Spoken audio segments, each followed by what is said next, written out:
Ya ibadi, kullukum dallun illa men hedeytuhu. Hepiniz sapabilirsiniz. Ancak ben kimi hidayet edersem, kimi tutarsam o düşmez işte. Festehdûni ehdikum. Benden hidayet dileyin. Dileyin de sizi hidayet edeyim. Ya ibadi, kullarım.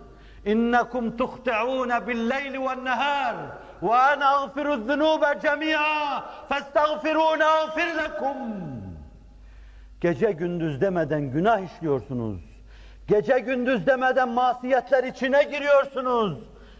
Ben de gafur ve rahimim. Bütün günahları mağfiret ederim. Yelse düşmeyiniz. Ümitsizliğe kapılmayınız. Mağfiret dileyiniz. Hepinizi mağfiret edeyim. Günah işlediğiniz noktayı, zamanı ve mekanı hatırladıkça iki büklüm olacaksınız. ızdırap. Takvanızın bir buğdu olacak.